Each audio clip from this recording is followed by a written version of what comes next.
फुर्सतगंज नाम के एक शहर में मंगत अपने परिवार के साथ रहता था। मंगत की पत्नी सुनीता ने अभी कुछ महीनों पहले ही एक सुंदर बेटे को जन्म दिया था, जिससे अब मंगत की जिंदगी खुशियों से भर गई थी।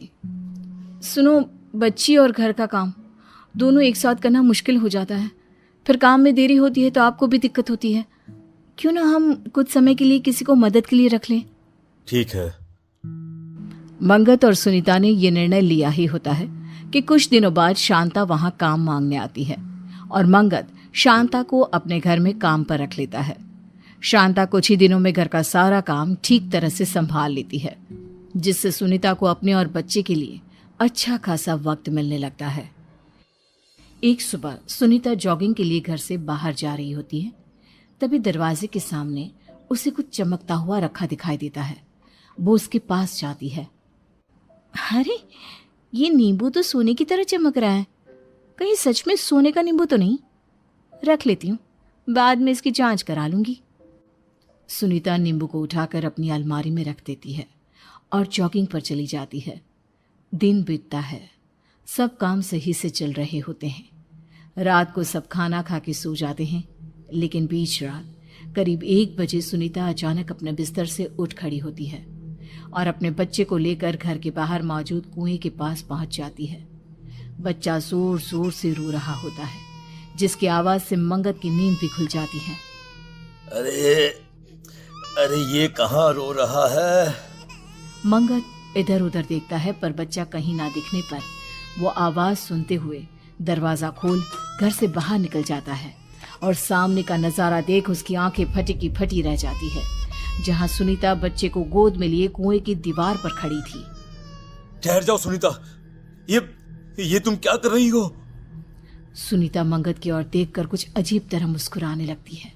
मंगत तेजी से भागकर उसके पास जाता है और बच्चे को छीनकर सुनीता को दीवार से नीचे उतारता है। तुम्हारा दिमाग खराब हो गया है क्या? तुम बच्चे को लेकर यहाँ क्यों आई? आखिर तुम करना क्या चाहती थी? मंगत ये बोल ही रहा होता है कि सुनीता बेहोश हो जाती है। सुनीता की हालत देख मंगत को कुछ समझ में नहीं आता। वो उसे उठाकर कमरे में ले जाता है। आज से पहले सुनीता ने ऐसा कुछ नहीं किया। आखिर ये सब था क्या और क्यों? मुझे विशाल से बात करनी चाहिए। अगले दिन मंगत अपने मनोवैज्ञानिक दोस्त विशाल को फोन करके उसे सारी बात बताता है, जिसके कुछ ही देर बाद विशाल उनके घर पहुंच जाता है और सुनीता से बात करके उसके मन की दशा जानने की कोशिश करने लगता है। अरे तुम चिंता मत करो मंगत, घबराने वाली कोई बात नहीं है। ये स्लीप वॉकिंग का नतीजा हो सकता है। मैंने भाभी को दवाइयां दे दी हैं, अब मैं चलता हूं, ध्यान रखना अपना। विशाल वहां से चला जाता है, जिसके कुछ दिनों तक तो सब ठीक रहता है, लेकिन फिर एक शाम जब मंगत ऑफिस से घर लौटता है तो अपने कमरे का नजारा देख उसके होश उड़ जाते हैं, जहां सुनीता ने एक बड़ी रस्सी पंखे से बांध रखी थी और दूसरा सिरा अपने मासूम बच्चे के गले में बांध रही थी। सुनीता, अरे तुम पागल हो गई हो क्या? आखिर तुम्हें क्या हो गया है? तुम हमारे बच्चे की जान लेना चाहती हो क्या? हटो यहां से। मंगत सुनीता को धक्का दे बच्चे को गोदी में ले लेता है, जिसके बाद एक बार फिर सुनीता बेहोश होकर गिर पड़ती है। मंगत उसी वक्त विशाल को फोन कर घर बुला लेता है। विशाल, मेरी तो कुछ समझ में नहीं आ रहा। आखिर ये सब मेरी जिंदगी में क्यों हो रहा है? न जाने अचानक सुनीता को क्या हो गया है। वो बार बार अपने ही बच्चे की जान लेने की कोशिश क्यों कर रही है? अचानक भाभी को पड़ रहे इन सब दौरों का रीजन तो मुझे भी कुछ समझ में नहीं आ रहा। लेकिन तुम फिक्र मत करो, मैं कुछ सोचता हूं। बस तुम बच्चे का ध्यान रखना। विशाल सुनीता को एक इंजेक्शन लगाकर वहां से चला जाता है। शांता, मैडम की तबीयत कुछ ठीक नहीं। आज बच्चे को तुम अपने पास सुला लो। मैं सुनीता का ध्यान रखता हूं, ठीक है? बिल्कुल साहब, कोई दिक्कत नहीं है। शांता बच्चे को लेकर अपने कमरे में चली जाती है और सब सो जाते हैं। लेकिन करीब आधी रात होती ही अचानक मंगत को बच्चे के जोर जोर से रोने की आवाज सुनाई देती है। वो तुरंत उठकर देखता है तो सुनीता अपनी जगह पर नहीं होती। नहीं। मंगत भागता हुआ शांता के कमरे के पास पहुंचता है, लेकिन शांता और बच्चा उसे कहीं दिखाई नहीं देते। आखिर ये दोनों कहाँ गए? मंगत आवाज सुनते हुए घर में इधर उधर घूम रहा होता है। आवाज तो बेसमेंट से आ रही है। आखिर शांता बच्चे को लेकर बेसमेंट में क्या करने गई है? वो फौरन बेसमेंट में पहुंचता है, लेकिन वहां का नजारा देख उसके पैरों तले जमीन खिसक जाती है। शांता ने बच्चे को खून से बने एक गोले के अंदर लिटा रखा था और बगल में आग जलाकर वो जोर जोर से मंत्र पढ़ रही थी। शांता के खुले बाल, लाल सुर्ख आंखें देख डर से मंगत के मुंह से एक शब्द नहीं निकल पाया। वो हिम्मत कर चुपचाप धीरे धीरे बढ़कर बच्चे को उठाने की कोशिश करने लगा, लेकिन तुरंत शांता ने एक लोहे की रॉड से उसके सर पर वार कर दिया। मर गया। अरे अब मुझे कोई नहीं रोक सकता। खून से लथपथ मंगत किसी तरह अपना फोन निकाल विशाल को कॉल लगा देता है।